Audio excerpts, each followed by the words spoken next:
বল। Sir আমি সত্যি বলছি। স্যার আমি এটা মানছি যে ওদের কাছে আমি পণ চেয়েছিলাম, কিন্তু স্যার আমি চেয়েছিলাম আমার আর শ্বেতার বেটার ফিউচারের জন্যে। পণ নেওয়াটা একটা অপরাধ, জানিস না তুই? স্যার আমার মনে হয়েছিল এতে ওনাদের অসুবিধে হবে না, ওনার বোনের ভবিষ্যতের জন্যই তো চেয়েছিলাম। এ তো এইভাবে মানবে না। যতক্ষণ না ও মুখ খুলছে মারতে থাকো একে। স্যার সত্যিটা বল। স্যার আমি কিছু করিনি। নমস্কার, আমি কাঞ্চন অবস্থি। আরও একবার আপনাদের সবাইকে স্বাগত জানাচ্ছি ক্রাইম চক্রের নতুন একটা এপিসোডের নতুন কাহিনীতে।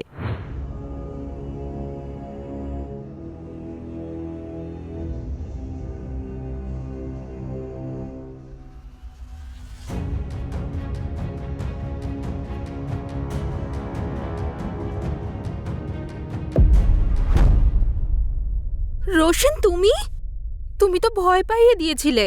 তো ম্যাডাম গেটটা তো বন্ধ করে রাখা উচিত। আচ্ছা, যদি অন্য কেউ চলে আসতো আর আমার সোনাকে নিয়ে চলে যেত তো। আচ্ছা, তাহলে তুমি আমাকে নিয়ে যাওয়ার বদলে অন্য কারোর আসার অপেক্ষা করছো? তুমি আমার সঙ্গে টেস্ট ম্যাচ খেলাটা বন্ধ করো। আর আমাদের এই যে ডিসিশনটা, তোমার থার্ড আম্পায়ার দাদা আছে না, ওনার জন্যই পেন্ডিংয়ে রয়েছে। হুম। দাদার সঙ্গে কথা বলেছো? না গো, দাদা বৌদি ভ্যাকেশনে গিয়েছে অ্যাকচুয়ালি। তো ওরা ফিরে আসলেই কথা বলবো, কিন্তু কিন্তু কি? কিন্তু পনের কথা আমি ওদেরকে বলতে পারবো না। তুমি তো জানো যে আমার টাকার কত প্রয়োজন, আর তোমার দাদার কাছে তো টাকা আছে। তোমার ভাগের জমি বিক্রি করলেই তো তোমার দাদা টাকা পেয়ে যাবে। তাতে তুমি যে ভাগটা পাবে আমি তো সেটাই চাইছি। এটা আবার পণ নাকি? কিন্তু তুমি কি জানো রোশন, আমাদের এখানে ছেলের বাড়ি থেকে যা কিছু ডিমান্ড করা হয় তাকে পণ হিসেবেই গণ্য করা হয়। যদি দাদা রাজি না হয় তো? তুমি আমাকে ভালোবাসো না? বলো আমাকে তুমি ভালোবাসো না? বাসি তো আমি। তাহলে তুমি বলো না। রাজি না হলে অন্য উপায় ভাবতে হবে। কিন্তু তুমি তো জানো যে আমার টাকার কত প্রয়োজন, আর তার জন্য আমি সব কিছু করতে পারি। আচ্ছা, আমার জন্য? তোমার জন্য তো আমি আমার জীবন দিতে পারি। ওকে। আর তুমি বললে আমি জীবন নিতেও পারবো। আচ্ছা, হ্যাঁ।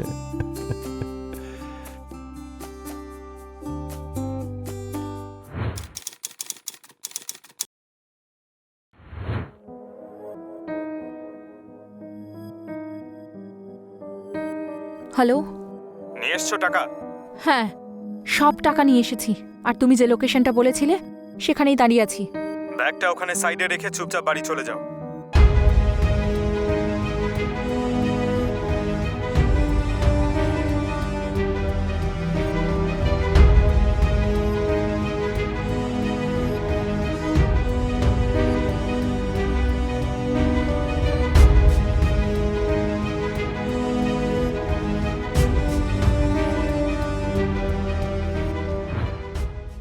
নতুন নতুন বিয়ে হওয়ার পর নৈতিক আর রুচি নৈতিকের দিদি শ্বেতার সঙ্গে শহরে কিছু মাস আগেই শিফট করেছিল।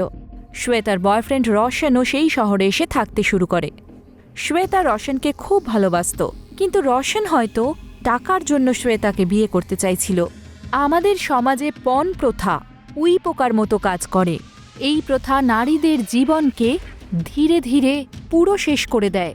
রশন শ্বেতার মাধ্যমে ওর পরিবার থেকে পণ আদায় করতে চেয়েছিল। শ্বেতার পরিবারে নৈতিক আর বৌদি ছাড়া অন্য কেউ ছিল না। শ্বেতা একদিন সাহস করে তার দাদাকে সম্বন্ধের কথা বলে। তারপর না না বৌদি, তেমন কিছু নয়। আমি তো এমনি।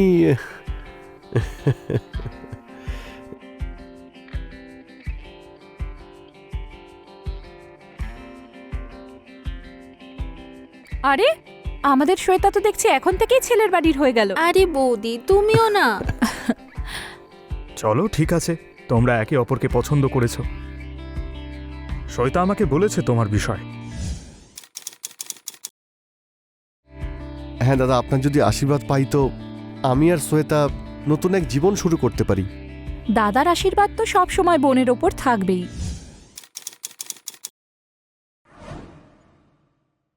কিন্তু তোমার এই টাকার শর্তটা আমি মেনে নেব না। আমরা আমার বোনের কন্যাদান তো করতে চাই। ওকে কোনো টাকার মেশিন তৈরি করে ওর শ্বশুর বাড়িতে ওকে পাঠিয়ে ওকে প্রত্যেকবার বলে আমাদের থেকে যেন টাকা না চাওয়া হয়। দাদা আপনি এরকম কেন ভাবছেন? আমি এমনটা কেন করব? তুমি এখনই করছো, তাহলে পরে করবে না এর কোথায় গ্যারান্টি আছে? দাদা রোশন এরকম নয়। তুই মাঝখানে কথা বলিস না, আমরা কথা বলছি তো। দেখো রোশন, তুমি শ্বেতাকে বিয়ে করতে চাও, তাতে কোনো অসুবিধে নেই, কিন্তু আমরা 1 টাকাও দেব না। আরে সোজাসুজি বলুন না যে আপনি ওর ভাগে টাকাটা দিতেই চাইছেন না। রোশন, নিজের সীমা অতিক্রম করো না। গেট আউট, আমিও এখানে অপমান হতে কিন্তু আসিনি। Get out from here.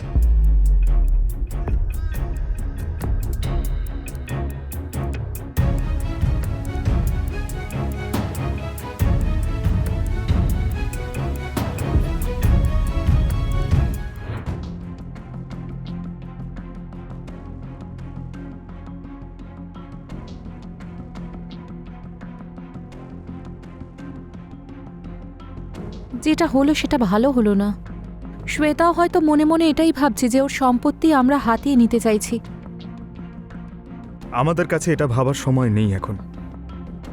আর শ্বেতাকে তো আমরা এরকম পরিবারে কোনোদিনই পাঠাবো না, যেখানে মানুষ টাকার জন্য বসে রয়েছে।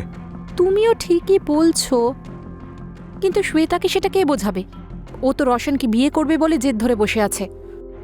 তুমি তো জানো শ্বেতা অবুঝ, কিন্তু তার মানে তো এটা নয় যে ওর অবুঝপনায় আমরা ওর সঙ্গ দেব। তুমি টেনশন করো না, কিছু একটা করছি।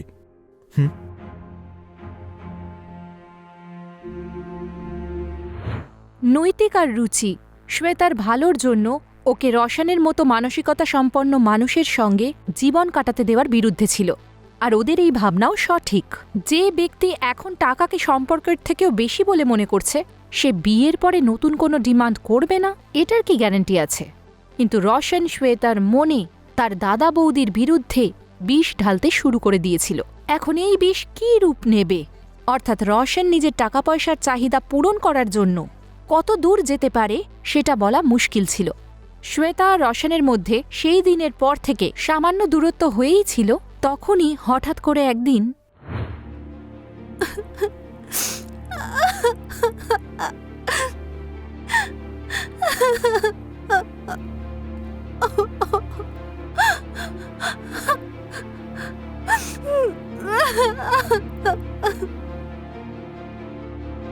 স্যার, হাজব্যান্ড ওয়াইফ সুইসাইড করেছে স্যার। কোনো সুইসাইড নোট পাওয়া গেছে? না স্যার।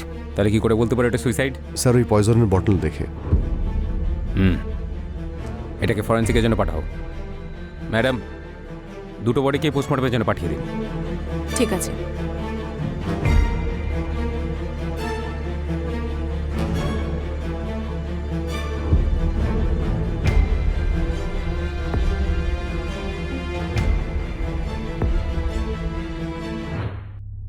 স্যার ইনি হলেন শ্বেতা দেবী, ওনারই বোন ইনি।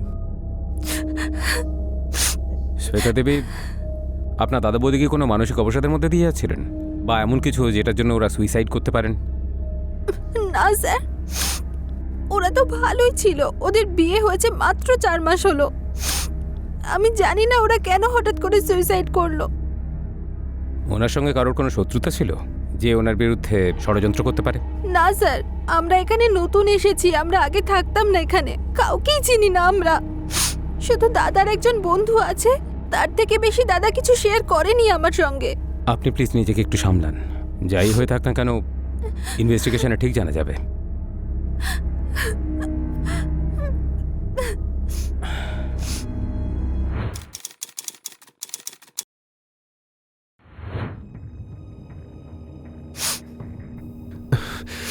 শ্বেতা,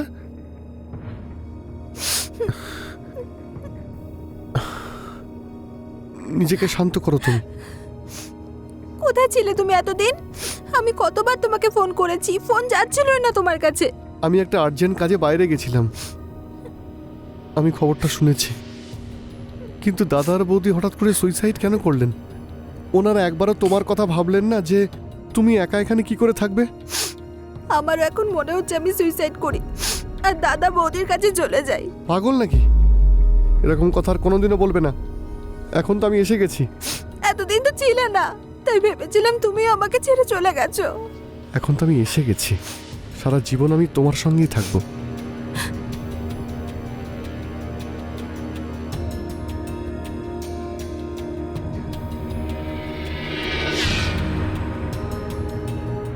আসলে রোশন এই দুঃখের সময় শ্বেতাকে ছেড়ে কোথায় চলে গেছিল। এদিকে নৈতিক আর রুচির আত্মহত্যা করা, আর ঠিক তখনই রোশনের এইভাবে অদৃশ্য হয়ে যাওয়া আমাদের সন্দেহের জাল বুনতে বাধ্য করছে। তবে কি সত্যিই রোশন এমন কিছু করেছে যার জন্য নৈতিক আর রুচি সুইসাইড করল? এটা কি সত্যি সুইসাইডই ছিল, নাকি মার্ডার করে দুটো ভিকটিমের বডিকে সুইসাইড হিসেবে দেখানো হয়েছে? দেখতে গেলে রোশনের কাছে কিন্তু হত্যা করার কারণও ছিল। একটা কারণ, ওর টাকা পয়সার দরকার ছিল, আর নৈতিক ওর পথের কাঁটা হয়ে দাঁড়িয়েছিল। নৈতিক আর রুচি মরে গেলে সব সম্পত্তি শ্বেতা পাবে, আর ইনডাইরেক্টলি রোশন পাবে। আরেকটা কারণ, নৈতিক রোশনকে যে অপমান করেছিল। আসুন এরপর কি হলো দেখি। স্যার, এটা নৈতিকা রুচিকার পিএম রিপোর্ট। কি ব্যাপার, রিপোর্ট আসতে এত দেরি হলো যে? রিপোর্টটা রিচেকিংয়ের জন্য গিয়েছিল। স্যার, আপনার সন্দেহ হয়েছিল যে এটা মার্ডার হয়েছে, কিন্তু এটা সুইসাইড স্যার। না, আমার ইনস্টিংক্ট ভুল হতে পারে না। এই কেসে কিছুতে একটা ঝামেলা আছে। মানছি রিপোর্ট সুইসাইডের হতে পারে, এই ক্ষেত্রে ফোর্সফুলি সুইসাইড করানো হয়েছে। কল ডিটেলস বের করেছেন? হ্যাঁ স্যার, ডিটেলস তো বের করেছি, কিন্তু নাম্বারটা ওনারা রিসেন্টলি চেঞ্জ করিয়েছেন, আর গত 2 মাস ধরে 2-3টে নাম্বার চেঞ্জ করিয়েছেন। পুরোনো নাম্বারের ডিটেলস আমি চেয়ে পাঠিয়েছি। আর কোনো প্রমাণ? স্যার, নৈতিকের গ্রামে আমরা একটা টিম পাঠিয়েছি। ওখান থেকে জানা যায় নৈতিকের একটা জমি বিক্রি হওয়ার কথা ছিল। এই রোশনের সঙ্গে ওর বোনের বিয়ের কথা হয়েছিল, কিন্তু পনের জন্য দুজনের মধ্যে ঝামেলা হয়। রোশন, উঠিয়ে নিয়ে এসো এই রোশনকে। রোশনই এই কেসটাতে কোনো ক্লু দিতে পারে। আচ্ছা স্যার।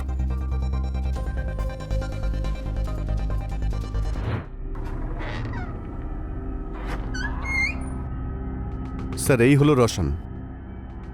তাহলে মিস্টার রোশন, এবার বলুন বিয়ের প্রস্তুতি কেমন চলছে? স্যার, আপনি আমাকে এখানে কেন নিয়ে এসেছেন? কি করেছি আমি? আপনি একটা পরিবারকে পণের জন্য এতটাই বাধ্য করেছেন যে ওই পরিবারের বড় ভাই আর বৌদি সুইসাইড করেছে। স্যার, আপনি আমাকে কেন মিথ্যে অপবাদ দিচ্ছেন? এই স্যার, তোকে অপবাদ দিচ্ছেন না, তোর নামে কমপ্লেন আছে তাই উনি বলছেন। স্যার, এটা একদমই সত্যি নয়। তাহলে ব্যাপারটা কেমন সেটা তো বল। তোর কথা মতো আমরা কাজ করব। আমরা তো সত্যিটা খুঁজছি, যেটা তুই লুকিয়ে রেখেছিস। স্যার, আমি কিছুই করিনি, এটাই সত্যি। বল। স্যার, আমি সত্যি বলছি। স্যার, আমি এটা মানছি যে ওদের কাছে আমি পণ চেয়েছিলাম, কিন্তু স্যার আমি চেয়েছিলাম আমার আর শ্বেতার বেটার ফিউচারের জন্যে। পণ নেওয়াটা একটা অপরাধ, জানিস না তুই? স্যার, আমার মনে হয়েছিল এতে ওনাদের অসুবিধা হবে না। ওনার বোনের ভবিষ্যতের জন্যই তো চেয়েছিলাম। এই তো এইভাবে মানবে না। যতক্ষণ না ও মুখ খুলছে, মারতে থাকো একে। স্যার, সত্যিটা বল। স্যার, আমি কিছু করিনি। পুলিশ রোশনকে গ্রেফতার করার পর ওর ওপর পণ চাওয়ার অপরাধের জন্য আর মেয়ের বাড়ির লোকেদের ওপর জোর করার জন্য কেস ফাইল করে, আর ওকে জোর কদমে জিজ্ঞাসাবাদ করা হয়। কিন্তু কিছুই জানা যাচ্ছিল না। রোশন নিজের কথাতেই অনড় ছিল যে ও কিছুই করেনি। তবে কি সত্যি এই কেস সুইসাইড কেস ছিল, আর পুলিশ এটাকে মার্ডার কেস ভেবে ভুল করছিল? এটা যদি মার্ডার নাও হয়, সুইসাইড হয়, তার পিছনেও নিশ্চয়ই কোনো না কোনো কারণ থাকবেই। কেউ ইচ্ছে করে তো আত্মহত্যা করবে না, তাও আবার হাসি খুশি একটা পরিবার। আর রোশনের মতো লোকেদের তো জেলের মধ্যেই রেখে দেওয়া উচিত, না হলে টাকা পয়সার লালসায় এরা বিয়ের মতো পবিত্র সম্পর্ককেও টাকা পয়সার লেনদেনের ব্যবসা বানিয়ে তুলবে। ইতিমধ্যে শ্বেতা রোশনকে জামিন দেওয়ার জন্য পুলিশ স্টেশনে পৌঁছয়। শ্বেতা দেবী, আর ইউ শিওর আপনি রোশনের বিরুদ্ধে কোনো কেস করতে চান না? যদি আপনার উপরে কোনো চাপ থাকে সেটা আমাদের বলতে পারেন। না স্যার, আমি রোশনের বিরুদ্ধে কোনো কেস ফাইল করতে চাই না। আপনি ওর উপর যা যা চার্জ করেছেন প্লিজ ওগুলো তুলে নিন। দাদা বৌদি তো আর বেঁচে নেই। অন্তত রোশনের সঙ্গে আমি ভালোভাবে জীবনটা কাটাই, নাকি ওর সাথেও ভালো থাকতে দেবেন না? দেখুন, আমরা তো শুধু আমাদের কাজ করছিলাম।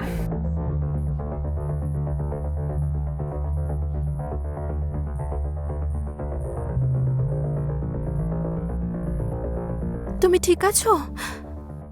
রোশন, তুমি যেতে পারো। ইনি তোমার বিরুদ্ধে কোনো কেস করতে বারণ করেছেন।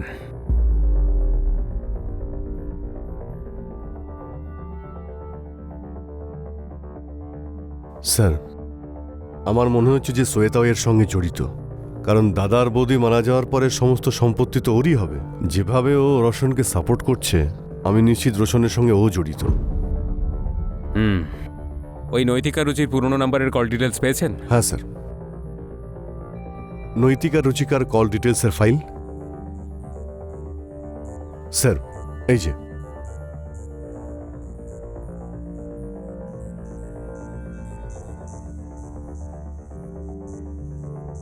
একটা নাম্বার দুটো কল লিস্টেই কমন, আর ওই নাম্বার থেকে ফ্রিকোয়েন্টলি কলও করা হয়েছে, তাও অড টাইমিং। ওইটার খোঁজ লাগাও।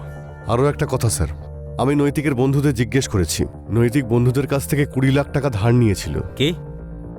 20 লাখ? শ্বেতা রোশনকে পুলিশ কাস্টাডি থেকে জামিন দিয়ে নিয়ে তো গেল, কিন্তু ও কি এটা ঠিক করলো? রোশন যদি সত্যি ওর দাদা বৌদির সুইসাইডের রিজন হয়, তখন ও কি শ্বেতাকে একটা ভালো জীবন দেবে, নাকি টাকা পয়সার জন্য শ্বেতাকেও এরকমভাবে মৃত্যুর মুখে ঠেলে দেবে? পুলিশ যখনই জানতে পারল যে নৈতিক নিজের কোনো বন্ধুর থেকে 20 লাখ টাকা ধার চেয়েছিল, তখন পুলিশের সন্দেহ রোশনের ওপর আরও বেশি গভীর হতে থাকল। এত বেশি টাকা কেউ কেন চাইতে যাবে? হতে পারে রোশন কোনোভাবে নৈতিক আর রুচির ওপর জোর করেছিল, বা এমন কিছু যার ওপর থেকে এখনো পর্দা সরেনি। পুলিশ কল লিস্ট থেকে পাওয়া নাম্বারের মালিককে যখন জেরা করল, তখন সব ঘটনা সামনে এলো। চল বল, নৈতিক আর রুচির সঙ্গে তোর কি প্রবলেম ছিল? স্যার আমি কিছু করিনি। কিছু করিসনি? এই দেখ দেখ, এসব কি?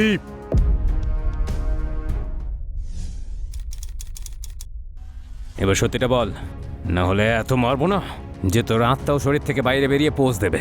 বল। বলছি স্যার, আমার টাকার খুব দরকার ছিল। নৈতিক আর রুচি আমার গ্রামেই থাকতো। ওদের বিয়ের পর ওরা শহরে চলে যায়। তারপর আমি জানতে পারি নৈতিক ওর জমিটা বেচে দেবে, ওর কাছে অনেক টাকা আসবে। তারপর সোশ্যাল মিডিয়া থেকে ওদের ফটো বের করে মব করি আর নিউড বানিয়ে দিই।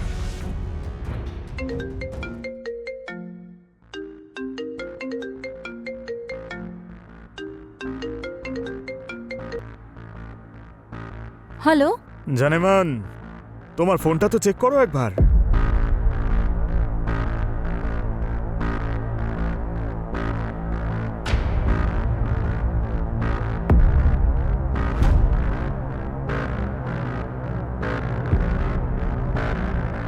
এইসব তো আমার সোশ্যাল মিডিয়ার ফটোজ।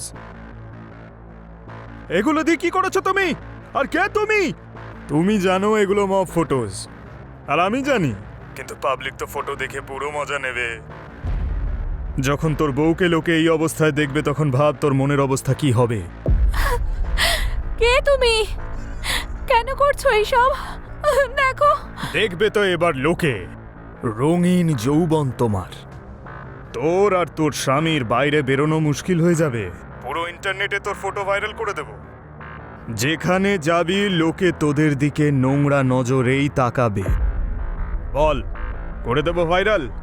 দেখুন, আপনি যেই হন, আপনি যা চান সব দেব আমরা। ফটোটা ভাইরাল করবেন না, আমাদের জীবন নষ্ট হয়ে যাবে। 20 লাখ 20 লাখ টাকা রেডি রাখিস, জায়গাটা আমি বলে দেব। আর শোন, তোর বউকে একাই পাঠাবি।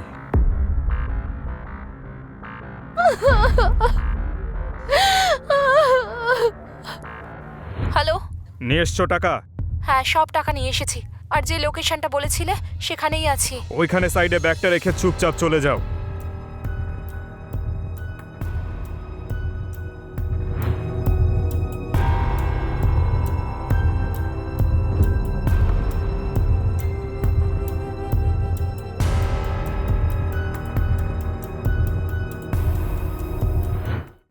যখন ওরা তোকে টাকা দিয়েই দিয়েছিল, তাহলে ফটো ভাইরাল কেন করলি? স্যার আমি ভয় পাচ্ছিলাম ওরা পুলিশের কাছে না চলে যায়, সেই জন্য আমি ভাবলাম নেট ক্যাফে থেকে ভাইরাল করে দেব, কেউ জানতেও পারবে না, আর ওরা সুইসাইড করে নেবে, ব্যাস কেস খতম। আর তোর মনে হয়েছিল যে অপরাধ করে আইনের চোখ থেকে বেঁচে যাবি?